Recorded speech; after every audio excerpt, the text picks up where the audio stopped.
യേശുവിൽ ഏറ്റവും സ്നേഹം നിറഞ്ഞവരെ, ബൈബിൾ ഒരു തെരഞ്ഞെടുപ്പിൻ്റെ പുസ്തകമാണ് എന്ന വിഷയത്തെക്കുറിച്ചാണ് നമ്മൾ ഈ ദിവസം ധ്യാനിക്കുന്നത്.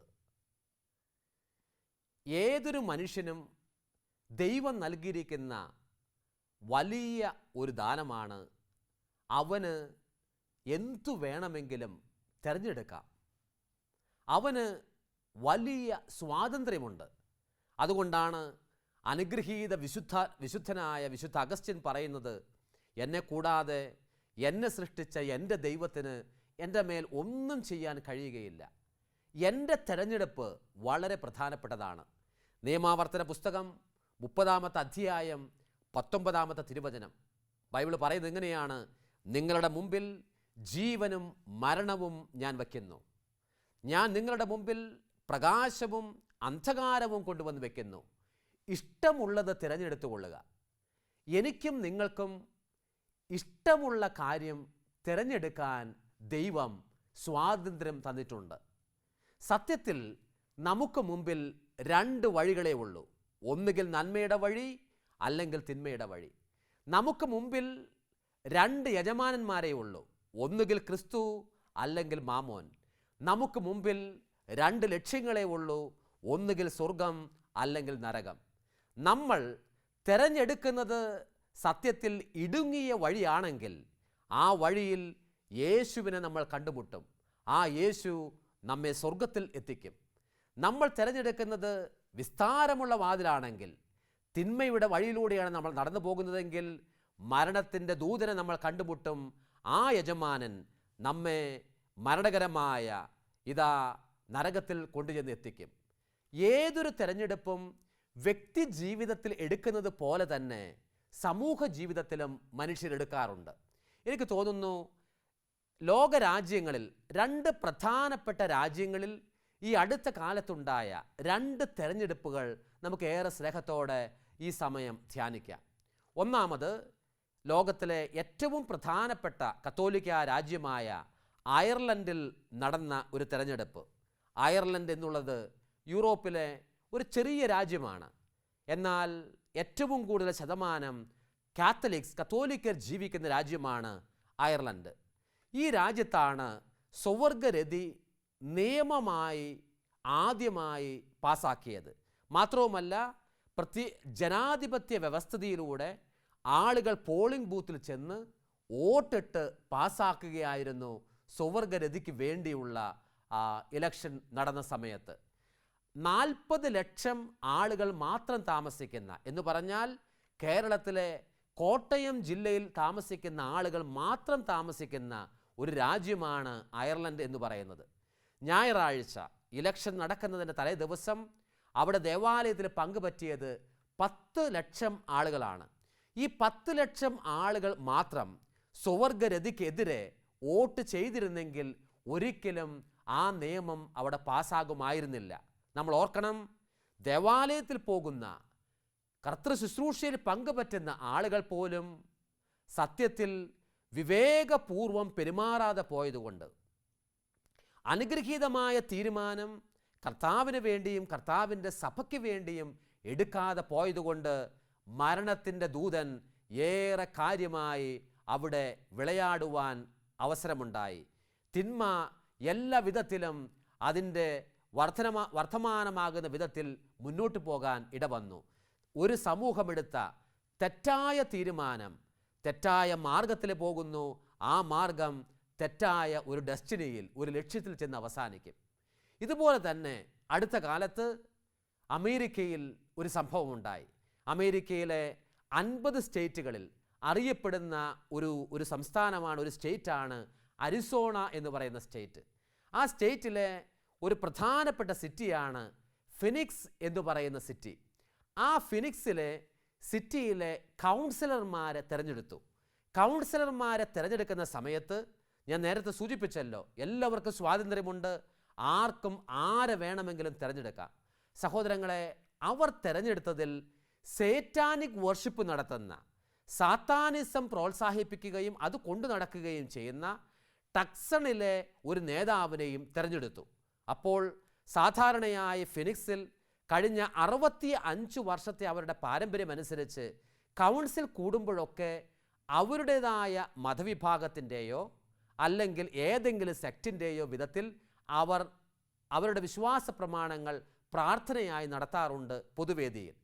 ഇത്തവണ ഊഴം അത് കിട്ടിയത് ടക്സണിലെ സേറ്റാനിസത്തിൽ വിശ്വസിക്കുന്ന തിരഞ്ഞെടുക്കപ്പെട്ട വ്യക്തിക്കാണ്. അദ്ദേഹം എഴുന്നേറ്റ് നിന്ന് കരങ്ങൾ ഇങ്ങനെ ഉയർത്തിക്കൊണ്ട് പ്രാർത്ഥിക്കാൻ തുടങ്ങി.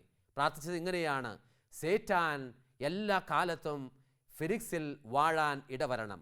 ഞങ്ങളുടെ കൗൺസിലേഴ്സ് മുഴുവൻ സേറ്റാനിൽ വിശ്വസിക്കണം. കർത്താവിൻ്റെ രാജ്യമെന്ന് പറയുന്ന നന്മയുടെ രാജ്യം നശിക്കപ്പെടണം. അരാജകത്വവും അഴിമതിയും ഈ ദേശത്ത് കൂടുതൽ വിളയാടണം. തിന്മയുടെ ദൂതന്മാർ അധികമായി ഈ രാജ്യത്തും ഈ സംസ്ഥാനത്തും അധികമായി ഉണ്ടാകണം. സഹോദരങ്ങളെ, ഇത് കേട്ട് കഴിഞ്ഞപ്പോഴാണ് ഫിനിക്സിലെ കൗൺസിലേഴ്സിന് മനസ്സിലാകുന്നത് ഇത് ഭയങ്കരമായ പറ്റിപ്പായി പോയല്ലോ, ഭയങ്കര കഷ്ടമായി പോയല്ലോ എന്ന്. സത്യത്തിൽ ഇതിന് ഉത്തരവാദികൾ ആരാണ്? ഉത്തരവാദികൾ മറ്റാരുമല്ല, പൊതുജനം തന്നെയാണ്. തെറ്റായ തെരഞ്ഞെടുപ്പ് ഒരാൾ നടത്തിയാൽ, തെറ്റായ തെരഞ്ഞെടുപ്പ് ഒരു സമൂഹം നടത്തിയാൽ അതിന് കോൺസിക്വൻസസ് ഉണ്ട്, അതിന് അനന്തര ഫലങ്ങളുണ്ട്. ആ ഫലങ്ങൾ ആ സമൂഹം, ആ സമുദായം അനുഭവിച്ചേ മതിയാകൂ. തെരഞ്ഞെടുപ്പ് തെറ്റായത് എല്ലാ കാലത്തും മനുഷ്യർ നടത്താറുണ്ട്. ഓർക്കുക, ബറാബാസിനെ വേണമോ മിശിഹായെന്ന് വിളിക്കുന്ന ക്രിസ്തുവിനെ വേണമോ? ജനക്കൂട്ടം മുഴുവൻ ആർപ്പ് വിളിച്ചു, ബറാബാസിനെ വെറുതെ വിടുക, ക്രിസ്തുവിനെ കൊണ്ടുപോയി ക്രൂശിക്കുക. ഇതുപോലെ തന്നെയാണ് ഈ കാലത്തും തെറ്റായ തെരഞ്ഞെടുപ്പുകൾ മനുഷ്യർ നടത്താറുണ്ട്. തെറ്റായ തെരഞ്ഞെടുപ്പ് സ്വന്തം ജീവിതത്തിൽ നടത്തുന്നു, തെറ്റായ തെരഞ്ഞെടുപ്പ് സമൂഹ മധ്യത്തിൽ നടത്തുന്നു. നിങ്ങൾ എന്ത് തീരുമാനമാണ് എടുക്കുന്നത്? നിങ്ങളുടെ ജീവിതത്തിൽ നിങ്ങൾക്ക് ജീവനാണോ തിരഞ്ഞെടുക്കേണ്ടത്, മരണമാണോ തിരഞ്ഞെടുക്കേണ്ടത്? സഹോദരങ്ങളെ, നമ്മൾ ഏത് തീരുമാനം എടുത്താലും ആ തീരുമാനം നമ്മെ അതിൻ്റെ ഫലത്തിൽ കൊണ്ടുവന്ന് എത്തിക്കും. പൗലോസ് അപ്പസ്തോലൻ ഗലാത്യർക്ക് എഴുതിയ ലേഖനം 6-ാമത്തെ അധ്യായം 7-ാമത്തെ തിരുവചനം: ദൈവത്തെ നമുക്കൊരിക്കലും കബളിപ്പിക്കാൻ കഴിയുകയില്ല. നിങ്ങൾ വിതയ്ക്കുന്നത് തന്നെയായിരിക്കും കൊയ്യുന്നത്. എന്തെന്നാൽ സ്വന്തം ജഡത്തിനു വേണ്ടി വിതയ്ക്കുന്നവൻ ജഡത്തിൽ നിന്നും നാശം കൊയ്തെടുക്കും. ആത്മാവിനായി വിതയ്ക്കുന്നവനാകട്ടെ ആത്മാവിൽ നിന്ന് നിത്യജീവന് വേണ്ടി കൊയ്തെടുക്കും. നമ്മൾ എന്ത് വിതയ്ക്കുന്നുവോ അതായിരിക്കും നമുക്ക് ലഭിക്കുന്നത്. നമ്മൾ ദൈവത്തിന് വേണ്ടി അനുഗ്രഹീതമായൊരു തീരുമാനമെടുത്താൽ, ഒരു പോസിറ്റീവായ തീരുമാനമെടുത്താൽ തീർച്ചയായും നമ്മൾ അനുഗ്രഹത്തിൻ്റെ ഭാഗമാകും. അല്ല, നമ്മളെടുക്കുന്ന തീരുമാനം നാശത്തിൻ്റെ തീരുമാനമാണെങ്കിൽ അവസാനം നമ്മുടെ ലക്ഷ്യവും നമ്മളുടെ ഡെസ്റ്റിനിയും നാശം തന്നെയായിരിക്കും. ഇതുകൊണ്ട് മാത്രമായില്ല, തീരുമാനം ചിലരെങ്കിലും വൈകിക്കാറുണ്ട്. എന്ന് പറഞ്ഞാൽ ഇന്ന് നമ്മൾ വചന ശുശ്രൂഷയിൽ പങ്കുപറ്റുന്നു. ചോയ്സിനെ കുറിച്ച്, തീരുമാനത്തെക്കുറിച്ചാണ് നമ്മൾ ആലോചിക്കുന്നത്. തീരുമാനത്തെക്കുറിച്ച് നമ്മൾ ധ്യാനിക്കുന്നു, ഞാൻ പറയുന്നു, നിങ്ങളെല്ലാവരും കേട്ടുകൊണ്ടിരിക്കുന്നു. സഹോദരങ്ങളെ, ഒരാൾ തീരുമാനിക്കുകയാണ് എൻ്റെ കർത്താവിന് വേണ്ടിയുള്ള തീരുമാനം മാറ്റിവെക്കാം, ഒരാഴ്ച കഴിയട്ടെ എന്ന് പറഞ്ഞാൽ, ഉദാഹരണത്തിന് ഈസ്റ്റർ കഴിയട്ടെ, ദുഃഖവെള്ളി കഴിയട്ടെ, ക്രിസ്മസ് കഴിയട്ടെ, അല്ലെങ്കിൽ ജൂൺ മാസം കൂടി ഒന്ന് കഴിഞ്ഞു കൊള്ളട്ടെ, എന്നിട്ട് ഞാൻ കുടി നിർത്താം, എന്നിട്ട് ഞാൻ പ്രശ്നങ്ങൾ അവസാനിപ്പിക്കാം, എന്നിട്ട് ഞാൻ പൈസ പങ്കിടാം. തീരുമാനങ്ങൾ വൈകിച്ചാൽ അത് തീരുമാനം എടുക്കാത്തതിന് സമാനമാണ്. ഏതാനും വർഷങ്ങൾക്ക് മുമ്പ് ഒരു പാവപ്പെട്ടൊരു മനുഷ്യൻ, അദ്ദേഹം ഒരു പാൻസ് വാങ്ങിച്ചു. ഒരു നല്ല പാൻസൊക്കെ വാങ്ങിച്ച് വീട്ടിൽ കൊണ്ടുവന്ന് വെച്ചു. വീട്ടിൽ വന്ന് ഇട്ട് നോക്കിയപ്പോഴാണ് മനസ്സിലാകുന്നത് പാൻസിന് ഇറക്കം കൂടുതലാണ്. അപ്പോൾ സ്വന്തം ഭാര്യയുടെ അടുത്ത് ചെന്നുകൊണ്ട് പറഞ്ഞു, എടീ, ആ പാൻസിൻ്റെ അടിഭാഗം ഒരു 5 ഇഞ്ച് നീ ഒന്ന് വെട്ടിക്കളഞ്ഞിട്ട്, 5 സെൻറ്റിമീറ്റർ ഒന്ന് വെട്ടിക്കളഞ്ഞിട്ട് നീ ഒന്ന് തുന്നിപ്പിടിപ്പിക്കണം. കാരണം നാളെ രാവിലെ ഞായറാഴ്ച കല്യാണത്തിന് പോകാനായിട്ടുള്ളതാണ് എന്ന് പറഞ്ഞു. സഹോദരങ്ങളെ, ഇത് പറഞ്ഞു കഴിഞ്ഞപ്പോൾ അവൾ പെട്ടെന്ന് പറഞ്ഞു, എൻ്റെ ചേട്ടായിക്ക് അറിയാമല്ലോ, ഞാൻ കറി ഉണ്ടാക്കിക്കൊണ്ടിരിക്കുകയാണ്. ഇപ്പം ഞാൻ ഈ കറി ഉണ്ടാക്കി ഇല്ലെങ്കിൽ ഇങ്ങനെയൊന്നും കഴിക്കാനായിട്ട് പറ്റില്ല. അതുകൊണ്ട് നിങ്ങൾ പോയി വേറെ ആരോടെങ്കിലും പറ, അമ്മയോടോ മക്കളോടോ ആരോടെങ്കിലും പറയാൻ പറഞ്ഞു.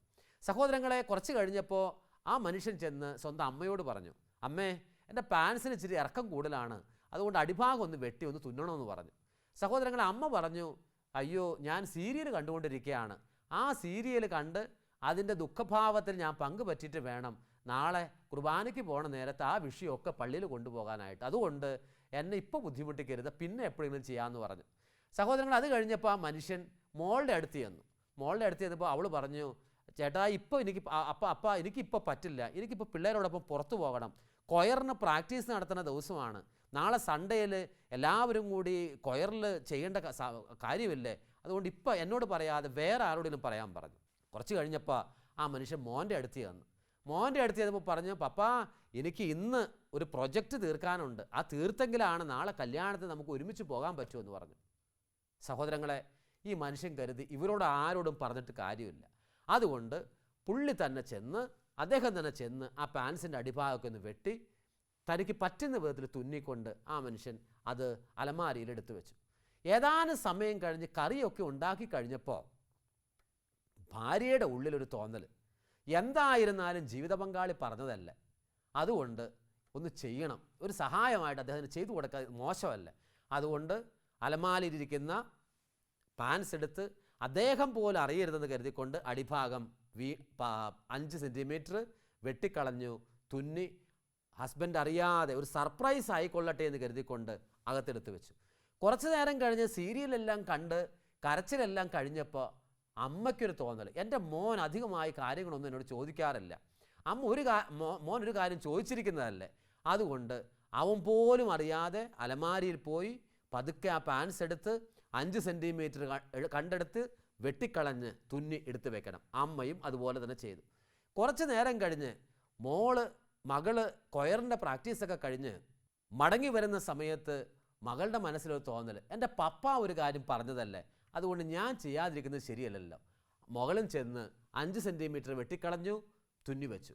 കുറേ നേരം കഴിഞ്ഞ് കമ്പ്യൂട്ടറിലെ പ്രൊജക്റ്റെല്ലാം കഴിഞ്ഞിട്ട് മകൻ ഇങ്ങനെ ചിന്തിച്ചു, എൻ്റെ പപ്പ എന്നോട് അധികമായിട്ടൊന്നും ചോദിക്കാറില്ല, പപ്പയാണുള്ള കമ്പ്യൂട്ടറൊക്കെ വാങ്ങി തന്നതും എല്ലാ കാര്യങ്ങൾക്കുമുള്ള പൈസയൊക്കെ തരുന്നത്, പപ്പയ്ക്ക് ഒരു സർപ്രൈസ് ആയിക്കൊള്ളട്ടെ, പപ്പയ്ക്ക് മോൻ നൽകുന്നൊരു ഉപകാരമായിക്കൊള്ളട്ടെ, ഞാൻ ഈ പാതിരാത്രിയിൽ പപ്പ അറിയാതെ ചെന്ന് മുറിയിൽ ചെന്ന് അലമാരി തുറന്ന് പാൻസ് എടുത്ത് വെട്ടിക്കളഞ്ഞ് തുന്നി വയ്ക്കുമെന്ന് പറഞ്ഞു.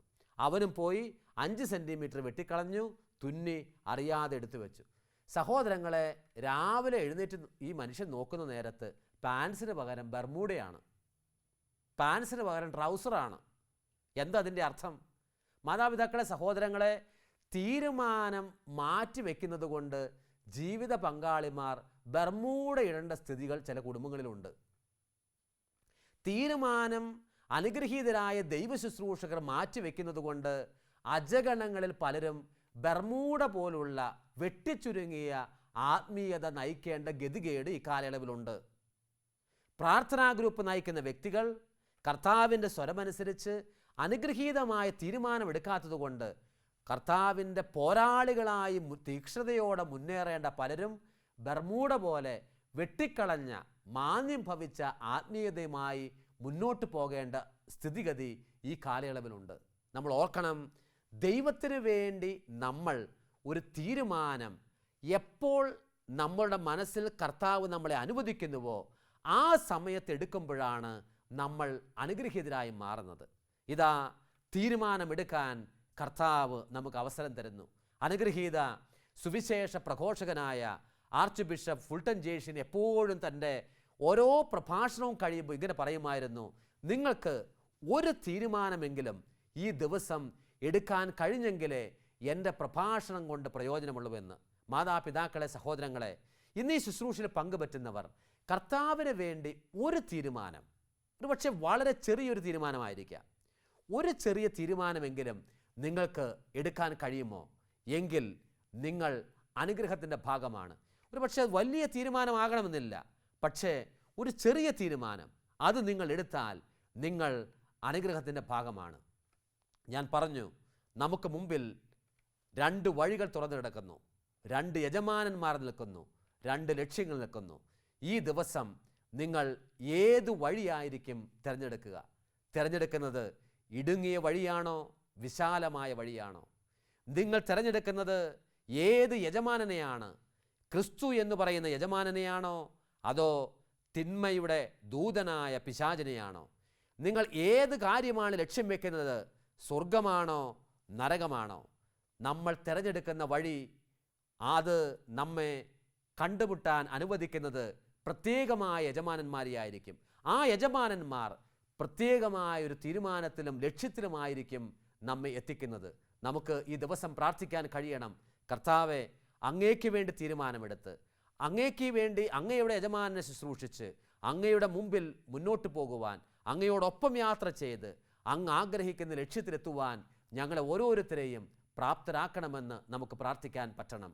ദൈവം ഏതൊരു തീരുമാനമെടുക്കാനാണ് ഈ സമയം നിങ്ങളോട് പറയുന്നത് എന്ന് പ്രാർത്ഥനാപൂർവം നിങ്ങൾ ശ്രദ്ധിക്കണം. ഒരിക്കൽ യേശു നടന്നു പോകുന്ന സമയത്ത് പത്രോസിനെ കണ്ടുകൊണ്ട് പറഞ്ഞു, പത്രോസേ, നീ എന്നെ അനുഗമിക്കുക. നീ എന്നെ അനുഗമിച്ചാൽ ഞാൻ നിന്നെ മനുഷ്യനെ പിടിക്കുന്നവനാക്കി മാറ്റും. ഇത് പറയുന്ന സമയത്ത് പത്രോസിൻ്റെ മുമ്പിൽ രണ്ട് സാധ്യതകളുണ്ട്. ഒന്നുകിൽ മത്സ്യം പിടിക്കുന്ന ആ നാട്ടിലെ ഏറ്റവും നല്ല മുക്കുവനായി അവന് തുടരാം, അല്ലെങ്കിൽ മനുഷ്യരെ പിടിക്കുന്ന അനുഗ്രഹീതനായ ശിഷ്യനായി അവൻ രൂപാന്തരപ്പെടാം. അവൻ ആ സമയം ഉടനെ തന്നെ ഒരു നിമിഷം പോലും വ്യത്യാസപ്പെടാതെ അവനുണ്ടായിരുന്ന മത്സ്യം പിടിക്കുന്ന സാധനങ്ങളെല്ലാം മാറ്റിവെച്ചുകൊണ്ട് മനുഷ്യരെ പിടിക്കാൻ അനുവദിക്കുന്ന ക്രിസ്തുവിനെ ഹൃദയത്തിൽ ഏറ്റുവാങ്ങാൻ തയ്യാറായതുകൊണ്ടാണ് അവൻ അനുഗ്രഹീതനായി മാറിയത്, ശിഷ്യപ്രമുഖനായി രൂപാന്തരപ്പെട്ടത്. സഹോദരങ്ങളെ, ഈ ദിവസം എന്നോടും നിങ്ങളോടും കർത്താവ് പറയുന്ന തീരുമാനം അതെന്തുമായി കൊള്ളട്ടെ, അത് എടുക്കാൻ എനിക്കും നിങ്ങൾക്കും അവസരമുണ്ടാകണം. അതിനുവേണ്ടി നമ്മളെ തന്നെ വെച്ചു കൊടുക്കണം. ചിലരെങ്കിലും തീരുമാനിക്കുന്നത് അവരുടെ ദൈവവിളിയുമായി ബന്ധപ്പെട്ടായിരിക്കാം. അവർ ആലോചിക്കുമ്പോൾ വീട്ടിൽ ഏക മകനോ ഏക മകളോ ഉള്ളൂ എന്നുള്ള ആലോചന അവർക്കൊരു പ്രലോഭനമായി വരുന്നുണ്ടായിരിക്കാം. ചിലരെങ്കിലും ചിന്തിക്കുന്നത്, ഞാൻ പോയാൽ എൻ്റെ വീട്ടിലെന്ത് സംഭവിക്കും, എൻ്റെ കുടുംബത്തിനെന്ത് സംഭവിക്കും, മറ്റുള്ളവർ എന്ത് വിചാരിക്കും. ദൈവം തരുന്ന തിരഞ്ഞെടുപ്പ് അതെന്തായിക്കൊള്ളട്ടെ, നമ്മൾ എടുക്കണം. തീരുമാനം ദൈവത്തിന് വേണ്ടി എടുക്കുന്ന വ്യക്തികളെ അനുഗ്രഹിക്കാൻ സ്വർഗം മുഴുവൻ കാത്തു നിൽക്കുകയാണ്. നിങ്ങൾക്കറിയാമല്ലോ, നൂറ്റാണ്ടുകൾക്ക് മുമ്പ് അമ്മ മറിയത്തിൻ്റെ മുമ്പിൽ ഗബ്രിയേൽ ദൂതൻ പ്രത്യക്ഷപ്പെട്ടു. അവളോട് പറഞ്ഞു, നിൻ്റെ ഉദരം എനിക്ക് വേണം, നിൻ്റെ ഉദരം എനിക്ക് വേണം. കാരണം സ്വർഗത്തിലെ പിതാവ് ഏകജാതനെ നിൻ്റെ ഉള്ളിൽ കൊണ്ടുവരാൻ പോകുന്നു. ഇത് പറഞ്ഞ നേരത്ത് അമ്മ മറിയത്തിൻ്റെ മുമ്പിൽ രണ്ട് സാധ്യതകളുണ്ട്. ഒന്നുകിൽ അവൾക്ക് നോ പറയാം, പറ്റില്ലെന്ന് പറയാം. പറ്റില്ലെന്ന് പറഞ്ഞു എന്നുള്ളത് കൊണ്ട് മോശപ്പെട്ട കാര്യം ഒരുപക്ഷെ അവളിൽ സംഭവിക്കണമെന്നില്ല. പക്ഷേ ഉണ്ടാകാമായിരുന്ന ഒരുപാട് നന്മകൾ, മാനവകുലത്തിൻ്റെ മുഴുവൻ പ്രതീക്ഷയായ കർത്താവായ ക്രിസ്തു അവളുടെ ഉദരത്തിൽ രൂപം കൊള്ളാനുള്ള അവസരം എല്ലാ കാലത്തേക്കുമായി അവളിലൂടെ നിഷേധിക്കപ്പെട്ടേക്കാം.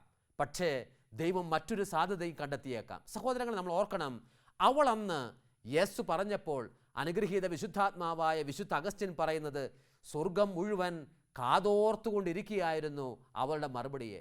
അവൾ യേശു പറഞ്ഞു, സ്വർഗീയ ദൂതരെ മുഴുവൻ വാഴ്ത്തി പാടാൻ തുടങ്ങി. അവൾ ഇന്ന് അനുഗ്രഹീത യുവതിയായി, കൃപ നിറഞ്ഞ അമ്മയായി അറിയപ്പെടുന്നു. മാതാപിതാക്കളെ, സഹോദരങ്ങളെ, നല്ല തീരുമാനം നമ്മൾ എടുക്കണം. പ്രത്യേകിച്ചും കരുണയുടെ വർഷത്തിൽ നന്മയുടെ ഒരു തീരുമാനം, അനുഗ്രഹത്തിൻ്റെ ഒരു തീരുമാനം എനിക്കും നിങ്ങൾക്കും എടുക്കാൻ കഴിയുമോ? എങ്കിൽ ഞാനും നിങ്ങളും അനുഗ്രഹത്തിൻ്റെ ഭാഗമാകും. നല്ല തീരുമാനമെടുക്കുന്നവരെ അനുഗ്രഹിക്കാൻ സ്വർഗം കാത്തിരിക്കുകയാണ്. മോശം തീരുമാനങ്ങൾ എടുക്കുന്നവരെ എല്ലാ കാലത്തേക്കുമായി നാശത്തിൻ്റെ വഴിയിലൂടെ കൊണ്ടുപോകാൻ മരണത്തിൻ്റെ ദൂതനായ പിശാചും കാത്തിരിക്കുന്നു. നിങ്ങൾ ആരെ തിരഞ്ഞെടുക്കും? ക്രിസ്തുവിനെ തിരഞ്ഞെടുക്കുമോ? ബറാബാസിനെ തിരഞ്ഞെടുക്കുമോ? നെഞ്ചിൽ കൈവച്ചുകൊണ്ട് നമുക്ക് പറയാം, സ്വർഗത്തിലെ ഞങ്ങളുടെ പിതാവേ, ഞങ്ങളുടെ വീണ്ടെടുപ്പിൻ്റെ കാരണമായ ക്രിസ്തുവിനെ, അവൻ്റെ മാർഗത്തെ, അവൻ്റെ ഇടുങ്ങിയ വഴിയെ, അവൻ ഞങ്ങൾക്ക് വേണ്ടി കാത്തുവച്ചിരിക്കുന്ന സ്വർഗത്തെ മാത്രമേ ഞങ്ങൾ സ്വന്തമാക്കൂ. അതിനുള്ള കൃപയും ശക്തിയും ഞങ്ങൾക്ക് ഓരോരുത്തർക്കും തരണമേ എന്ന് ഏറെ സ്നേഹത്തോടെ നമുക്ക് പ്രാർത്ഥിക്കാം. ദൈവം എല്ലാവരെയും അനുഗ്രഹിക്കട്ടെ. ആമേൻ.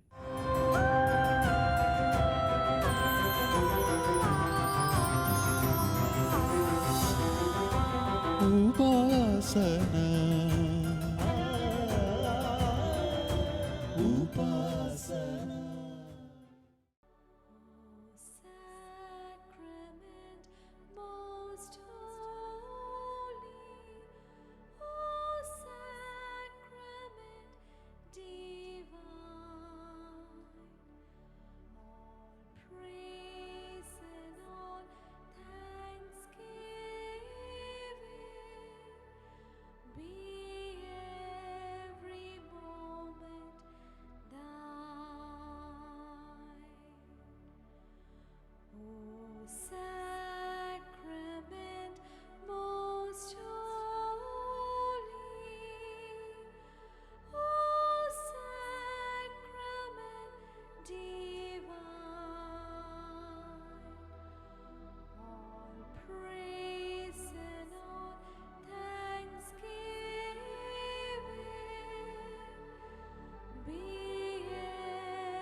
പരിശുദ്ധനായ കർത്താവിൻ്റെ മുമ്പിൽ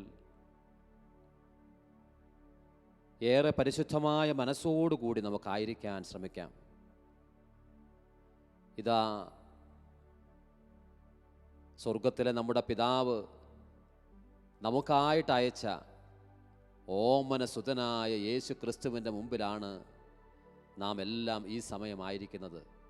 ജീവിതത്തിൽ ഓരോ സമയവും ദൈവത്തിന് വേണ്ടി തീരുമാനമെടുക്കാനും ഒരു തിരഞ്ഞെടുപ്പ് നടത്താനും കർത്താവ് നമുക്ക് അവസരം തരുന്നു. സൃഷ്ടിയിലെ മനുഷ്യനെ സ്വാതന്ത്ര്യം നൽകി ഉയർത്തിയ കർത്താവ്, അവിടുത്തെ വചനം നമുക്ക് ഓർക്കാം, ജീവനും മരണവും നിന്റെ മുമ്പിൽ ഞാൻ വെക്കുന്നു, നന്മയും തിന്മയും നിന്റെ മുമ്പിൽ ഞാൻ വെക്കുന്നു, അന്ധകാരവും പ്രകാശവും നിന്റെ മുമ്പിൽ ഞാൻ വെക്കുന്നു, ഇഷ്ടമുള്ളത് തിരഞ്ഞെടുത്തുകൊള്ളുക. കർത്താവെ, പലപ്പോഴും ജീവനെ തിരഞ്ഞെടുക്കാൻ ആഗ്രഹമുണ്ടെങ്കിലും മരണകരമായതിനെ തിരഞ്ഞെടുക്കുന്നവരാണ് ഞങ്ങൾ. വെളിച്ചത്തെ തിരഞ്ഞെടുക്കാൻ താല്പര്യമുണ്ടെങ്കിലും അന്ധകാരത്തിൻ്റെ പിറകെ പോകുന്നവരാണ് ഞങ്ങൾ. അങ്ങയെ മാത്രം ചേർത്ത് പിടിക്കാൻ ആഗ്രഹമുണ്ടെങ്കിലും മരണത്തിൻ്റെ ദൂതനെ ചേർത്ത് പിടിക്കുന്നവരാണ് ഞങ്ങൾ. കർത്താവിൻ്റെ കൈകളിലേക്ക് നമുക്ക് നമ്മളെ തന്നെ കൊടുക്കാം. അനുഗ്രഹത്തിൻ്റെ തീരുമാനമെടുക്കുന്നവരെ, നല്ല തെരഞ്ഞെടുപ്പുകൾ നടത്തുന്നവരെ അനുഗ്രഹിക്കാൻ കർത്താവ് കാത്തിരിക്കുകയാണ്. ഇതാ നൂറ്റാണ്ടുകൾക്ക് മുമ്പ് അന്ന് ജെറുസലേമിൽ ഉയർന്ന ശബ്ദം നമ്മുടെ ഓർമ്മയിലേക്ക് നമുക്ക് കൊണ്ടുവരാം. നിങ്ങൾക്ക് ആരെയാണ് ആവശ്യമുള്ളത്? മിശിഹ എന്ന് വിളിക്കുന്ന ക്രിസ്തുവിനെയാണോ അതോ തടവു പുള്ളിയായ ബറാബാസിനെയാണോ? ഓ കർത്താവേ, പലപ്പോഴും ഞങ്ങൾ തിരഞ്ഞെടുക്കുന്നത് ഇതാ ബറാബാസിനെ തന്നെയാണ്, പാപത്തിൻ്റെ സന്തതികളെ തന്നെയാണ്, തിന്മയുടെ ദൂതന്മാരെ തന്നെയാണ്. ഓ കർത്താവേ, അങ്ങയെ തിരഞ്ഞെടുക്കാൻ, അങ്ങയെ ചേർത്ത് പിടിക്കാൻ, അങ്ങയ്ക്ക് വേണ്ടി ജീവിക്കാൻ ഞങ്ങളെ അനുവദിക്കണമെന്ന് നമുക്ക് പ്രാർത്ഥിക്കാം.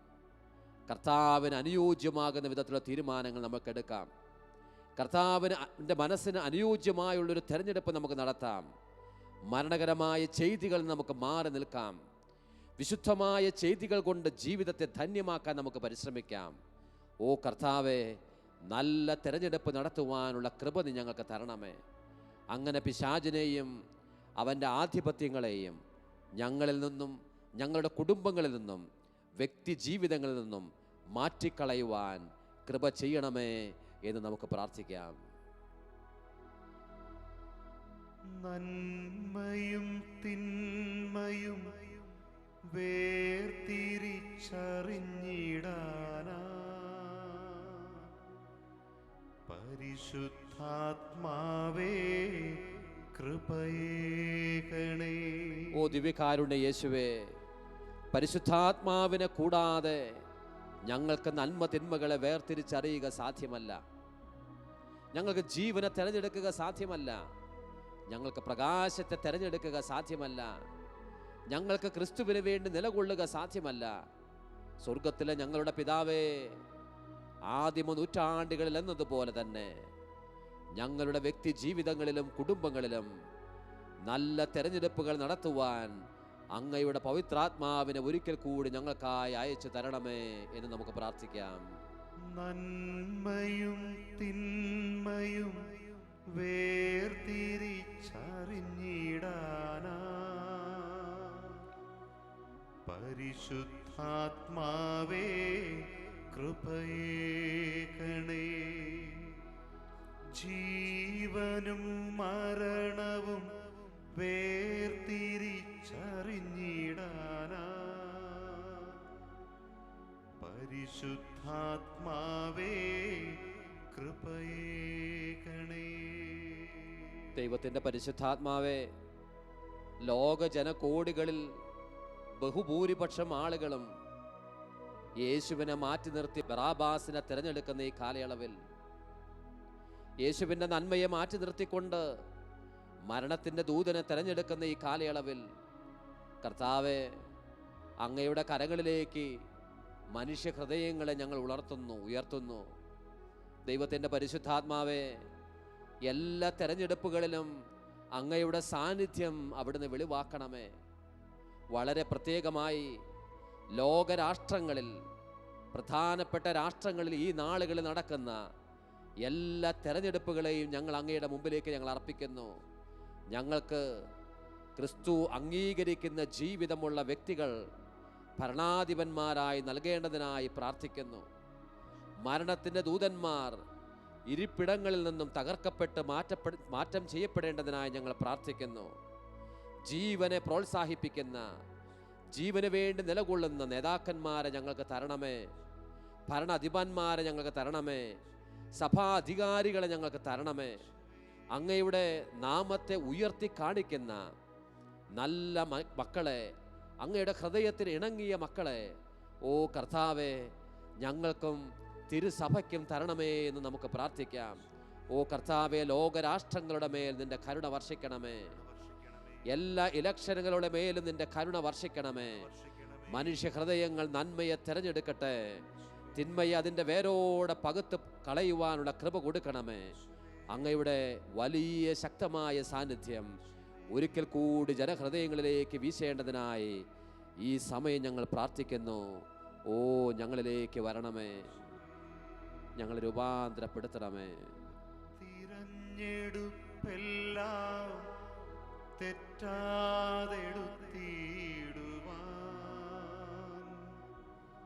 പരിശുദ്ധാത്മാവേ കൃപയേകണേ.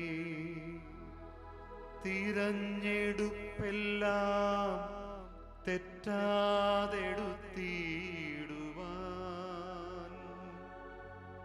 പരിശുദ്ധാത്മാവേ കൃപയേകണേ.